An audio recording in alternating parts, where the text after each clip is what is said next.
باللہ من الشیطان الرجیم بسم اللہ الرحمن الرحیم الحمد للہ رب العالمین وصلی اللہ علی محمد وآلہ الطاہرین.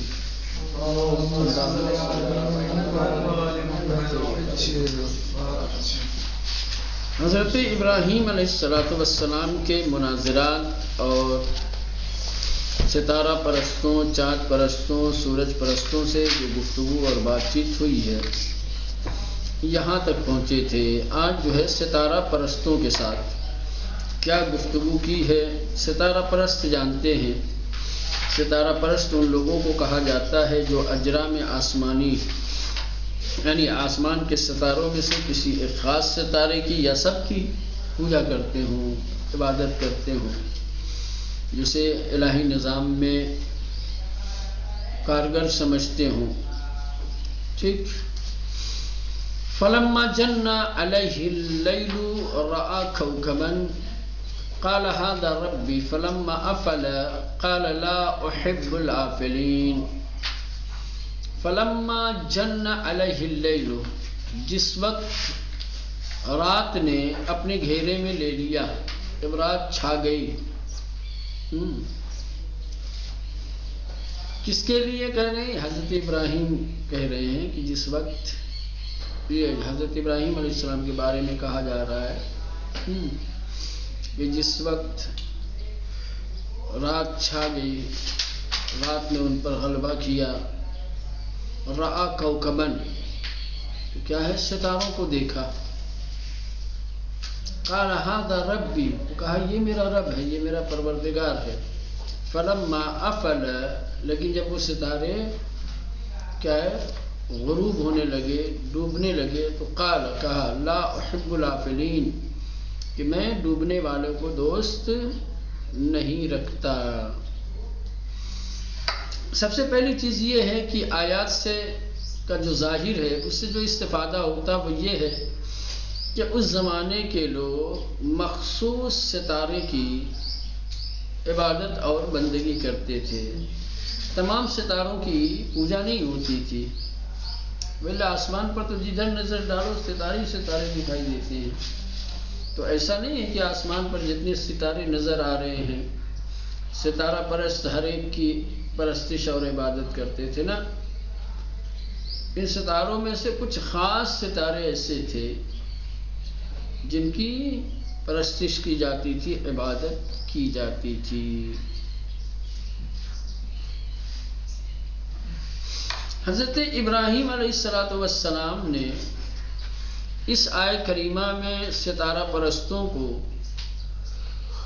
سے جو بات کی ہے اور جو کہا ہے یہاں سے قال هذا ربی فلما افل قال لا احب الآفلین، ٹھیک، اپنے اس بیان کے ذریعے سے ستارہ پرستوں کی جو فکر ربوبی تھی، جو یہ سمجھ رہے تھے کہ یہ ہمارے رب ہیں، ٹھیک، ان کی اس فکر باطل کو کیا ہے غلط قرار دیا ہے، باطل قرار دیا. کہا یہ فکر صحیح نہیں ہے، یہ عقیدہ صحیح نہیں ہے. جسے تم رب سمجھتے ہو اسے ہر وقت موجود ہونا چاہیے. رب کے اندر ڈوبنے کی، فنا ہونے کی، نابود ہونے کی صفت نہیں ہونی چاہیے. یہ ستارے جسے تم اپنا رب سمجھتے ہو یہ تو ڈوب رہے ہیں. ڈوبنا ربوبیت کے خلاف ہے، لہذا یہ رب نہیں ہو سکتے. جو ڈوب جائے وہ رب، کیونکہ انسان اس سے اوپر بھی اشارہ کیا تھا کہ انسان اپنی زندگی میں ہر وقت ایک مدبر اور رب کا محتاج ہے. ایک لمحے کے لیے بھی مدبر اور رب کی توجہ اور عنایت کے انسان زندہ نہیں رہ سکتا ہے. یہ کون سے خدا ہیں جو رات میں نظر آتے ہیں دن میں پتہ ہی نہیں رہتا، یا شفٹ بدل جاتی ہے. رات میں یہ خدا ہوتے ہیں، دن میں جب سورج نکلتا ہے تو سورج خدا ہو جاتا ہے.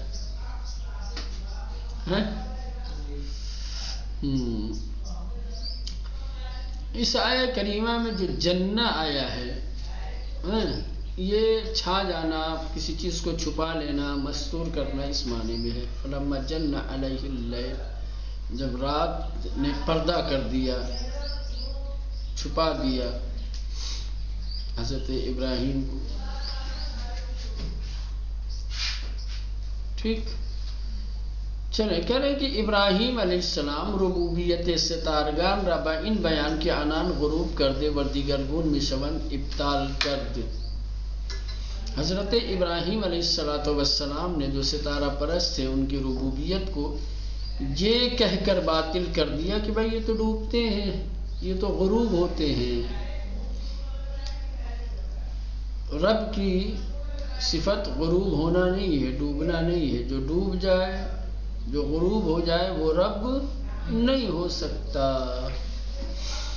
نقطہ، اب یہاں پر چند نقطے ہیں۔ نمبر 1، ابراہیم علیہ السلام در آغاز احتجاج جملہ لا احب العافلین بکار برده است، زیرا میان رب و مربوب ارتباط حقیقی محبت آفرین وجود دارد، ہمین کی انسان از طریق فطرت سلیم نسبت به موجودی احساس حب نکند گواہ بر آن است که وہ رب و مدبر حیات وی نیست، زیرا اگر رب او بود جهت نداشت که در برابر فیض گسترده و احساس مهر نکند، از سوی دیگر مجذوب شدن در برابر زیبایی های ناپایدار و عاریتی دنیا بے معنی و نشان غفلت از ناپایداری آنهاست۔ ان مطلب برہانی قطعی بر مسئلہ توحید ہے۔ پہلے نقطے میں یہ بیان کیا جا رہا ہے کہ حضرت ابراہیم علیہ السلام نے ستارہ پرستوں کے سامنے جو آغاز کیا ہے، جو بات کہی ہے لا احب العافلین، سمجھ رہے ہیں؟ جناب ابراہیم کا یہ جملہ ایک خاص رابطہ، ایک خاص محبت رب اور مربوب کے درمیان بیان کرتا ہے۔ رب اور مربوب کے درمیان ایک خاص محبت ہوتی ہے، ایک خاص رابطہ ہوتا ہے، سمجھ رہے ہیں؟ رب ہوگا، مربوب ہوگا، دونوں کا آپس میں ایک حقیقی رابطہ ہوگا، تعلق ہوگا۔ مربوب ہمیشہ اپنے رب سے محبت کرے گا۔ اگر انسان کی فطرت سالم ہے، فطرت سلیم کے ساتھ انسان جی رہا ہے، تو وہ اپنے رب کی محبت کے ساتھ ہی زندگی گزارے گا۔ اس کے دل سے اس کے رب کی محبت ختم نہیں ہو سکتی ہے، چونکہ مربوب جانتا ہے کہ رب کے وجود کے بغیر، اس کی عنایت اور اس کی محبت کے بغیر زندگی کو باقی نہیں رکھا جا سکتا ہے۔ لیکن حضرت ابراہیم نے لا احب العافلین کہہ کر کے یہ بتا دیا کہ یہ رب نہیں ہو، رب ہوتے تو میں ان کی محبت کا انکار نہ کرتا۔ انکار محبت کیا ہے؟ ان کے رب نہ ہونے کی دلیل ہے۔ اور جہاں رب ہوگا، مربوب ہمیشہ اس کی طرف جذب ہوگا، ہمیشہ اس کی طرف تمایل رکھے گا۔ نہ ہونے کی دلیل ہے انکار محبت، رب نہ ہونے کی دلیل ہے۔ تو میں بھی تو ہی کہہ رہا ہوں، رب ہونے کی دلیل تھوڑی کہہ رہا ہوں، رب نہ ہونے کی دلیل ہے کہ یہ رب نہیں ہے۔ اور یہ ایک بہترین دلیل ہے، سمجھ رہے ہیں، مسئلہ توحید کے اوپر کہ رب بس وہی ہے کہ جس کی محبت دل سے نکلتی نہیں ہے، جس کے ساتھ ہمیشہ ہمارا ایک خاص رابطہ رہتا ہے۔ اگر یہ ہمارے رب ہوتے، اگر یہ ہمارے خالق ہوتے، تو اس کے ساتھ بھی ہمارا ایک خاص رابطہ ہوتا، اس کے دلوں میں ہمارے محبت ہوتی۔ حالانکہ یہ تو حضرت ابراہیم علیہ السلام کہہ رہے ہیں، وَإِلَّا جو لوگ پرستش کرتے تھے، عبادت کرتے تھے، وہ محبت کے بغیر تھوڑی کرتے تھے۔ کوئی کسی کی عبادت، کوئی کسی کی پرستش یوں ہی تھوڑی کرتا ہے۔ حتمی طور پر عبادت کرنے والے کے دل میں اپنے معبود کی محبت ہوتی ہے۔ محبت کے بغیر انسان سر تھوڑی جھکائے گا، محبت کے بغیر انسان کسی کے سامنے تواضع انکساری، اپنے خضوع و خشوع کو پیش تھوڑی کرے گا۔ پھر آگے تم لوگوں کی جو فطرت ہے، فطرت سلیم پہ پردہ پڑ گیا ہے. یقیناً وہ محبت رکھتے تھے، لیکن کیا ہے، چونکہ ان کی فطرت سالم نہیں رہ گئی تھی. اگر ان کی فطرت سالم ہوتی، فطرت سلیم اگر رکھتے، تو اس طریقے کی ناپائیدار چیز کو کہ جو غروب کرنے والی اور ڈوبنے والی ہے، اسے اپنا خدا نہ مانتے. کسی ایسی ذات کو خدا مانتے کہ جو پائیدار ہو، جس کی محبت ہر وقت. اب یہ خدا صرف رات میں، تو پھر محبت بھی اس کی رات میں ہی رہے گی، دن میں وجود ہی نہیں ہے اس کا، تو پھر دن میں جو ہے آپ کا دل اس کی محبت سے کیا ہوگا مولانا؟ سمجھ رہے ہیں یہ بات؟ کہہ رہے ابراہیم علیہ السلام در آغاز احتجاج، حضرت ابراہیم علیہ السلام نے اپنے احتجاج کے ابتدا میں، اپنے مناظرے، اپنی گفتگو کے آغاز میں یہ جملہ کہا کہ لا احب العافلین، کہ میں ڈوبنے والے کو دوست نہیں رکھتا. حضرت ابراہیم کا یہ جملہ استعمال کرنا کیوں تھا؟ زیرا میان رب و مربوب ارتباط حقیقی محبت آفرین وجود دارت، کیونکہ رب اور مربوب کے درمیان ایک محبت ایجاد کرنے والا حقیقی رابطہ ہوتا ہے. رب اور مربوب کے درمیان ایک حقیقی محبت ایجاد کرنے والا رابطہ ہوتا ہے. ہمیں کہ انسان از طریق فطرت سلیم نسبت پہ موجودی احساس حب نکنت، انسان جب فطرت سلیم کے ساتھ کسی موجود کی بنسبت محبت کا احساس جب نہیں کرتا، تو گواہ برآنس، اس کا مطلب یہ ہوتا ہے کہ وہ رب مدبر حیات بینیس، کہ وہ اس کی زندگی اور اس کی حیات کا مدبر اور رب نہیں ہے. اگر مربی اور رب ہوتا تو کیا ہے، ہمیشہ احساس محبت کرتا. رب اور مربوب کے درمیان محبت کا احساس دائمی ہے، مسلسل ہوتا ہے. حضرت ابراہیم نے جو کہا لا احب العافلین، جو یہ کہا ہے کہ میں محبت نہیں کرتا، میں دوست نہیں رکھتا، تو گویا یہ رب اور مربوب کے درمیان کیا ہے، عدم احساس محبت ہے، عدم احساس محبت ہے. اور یہ ممکن نہیں ہے کہ جہاں ربوبیت ہو، رب ہو اور مربوب ہو، وہاں مربوب اپنے رب کی بنسبت محبت کا احساس نہ کرے. عدم احساس محبت رب نہ ہونے کی دلیل ہے. عدم احساس محبت در دل مربوب کے دل میں رب کی محبت کا احساس نہ ہونا، رب نہ ہونے اور مدبر نہ ہونے کی دلیل ہے. سمجھ میں آ رہی ہے بات کہ نہیں؟ ہاں، کہنے کہ مربوب ہم مثلاً کی جو ہیں، ہم انسان، اگر ہمارے دل میں رب کی محبت کا احساس نہیں ہے، تو یہ احساس محبت نہ ہونا کیا ہے، اس کے رب نہ ہونے کی دلیل. اگر رب ہوتا تو یقیناً احساس محبت موجود ہوتا. وہی کہہ رہے ہیں زیرا اگر رب عبود، کیونکہ اگر یہ اس کا رب ہوتا جہت نہ داشت، تو کوئی وجہ نہیں تھی کہ در برابر فیض گستردے وے، کہ اس کے وسیع اور اس کے بڑے فیض و کرم کے مقابلے میں احساس مہر و محبت نہ کرے. کیونکہ رب کا احسان، رب کا کرم، اس کا فیض اپنے مربوب پر ہمیشہ ہوتا ہے. تو جب رب کا فیض، اس کا کرم مربوب پہ ہمیشہ ہوتا ہے، تو مربوب احساس محبت بھی ہمیشہ کرتا ہے. اگر مربوب اپنے رب کی محبت کا احساس نہیں کر رہا ہے، تو اس کا مطلب یہ کہ وہ رب حقیقی نہیں ہے. سمجھ رہے ہیں؟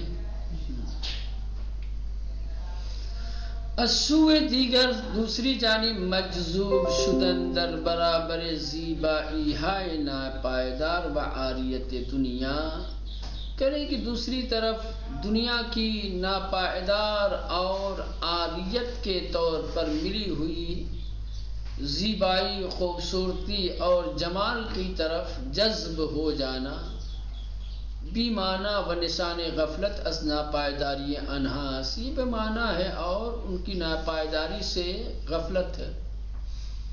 ستارے کیا ہے؟ آسمان کی زینت ہیں۔ ستارے کیا ہے؟ زخارف دنیا میں سے ہے۔ ستارے دنیا کی زینت ہیں، یقیناً زینت ہیں، لیکن پھر بھی یہ زینت موقتی ہے، ان کی زینت عاریتی ہے۔ کوئی ہے جس نے اس زینت کو ہمارے اختیار میں رکھا ہے، دیا ہے، سمجھ رہے ہیں؟ اگر اس عاریتی ناپائیدار اور وقتی طور پر پائی جانے والی زیبائی اور خوبصورتی کی طرف ہم مائل ہوتے ہیں، اس کی محبت سے اپنے دل کو آباد کرتے ہیں، تو اس کا مطلب یہ ہے کہ ہم غفلت کے ساتھ جی رہے ہیں، ایک ناپائیدار شے کی محبت میں ہم گرفتار کر رہے ہیں اپنے آپ کو۔ اور یہ عاقلانہ نہیں ہے کہ ایک انسان کسی ناپائیدار چیز کی طرف اپنے آپ کو کیا کرے؟ جھکائے، کسی ناپائیدار سے دل کو وسائے، سمجھے؟ اگر واقعاً یہ رب ہوتے، ان کی زیبائی پائیدار ہوتی اور اس کی طرف لوگ مجذوب ہوتے تو عاقلانہ تھا، لیکن جن ستاروں کی ستارے پرست عبادت کرتے ہیں، بندگی کرتے ہیں، ان ستاروں کی زیبائی، ان کی خوبصورتی کیا ہے؟ عاریتی ہے، موقت ہے، ناپائیدار ہے، اسی لیے تو ہر دن ڈوبتے ہیں، اسی لیے تو رات میں دکھتے ہیں، دن میں غائب ہو جاتے ہیں، نہیں دکھتے۔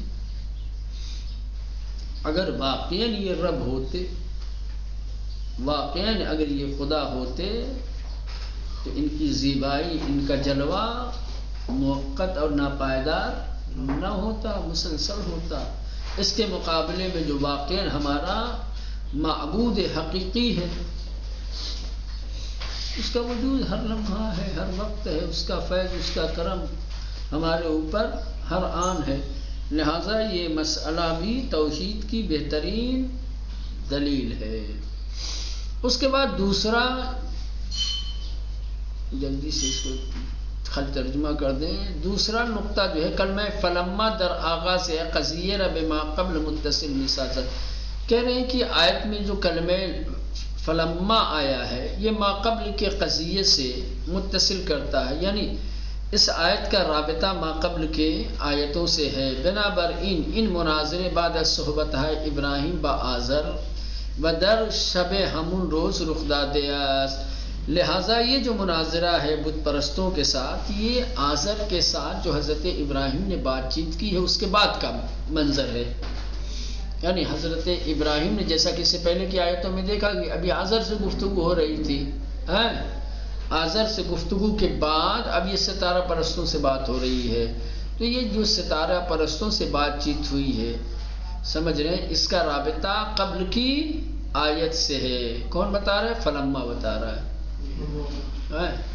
ہاں، جناب آزر سے جس دن بات ہوئی ہے اسی دن رات میں ستارہ پرستوں کے ساتھ یہ مناظرہ ہوا ہے۔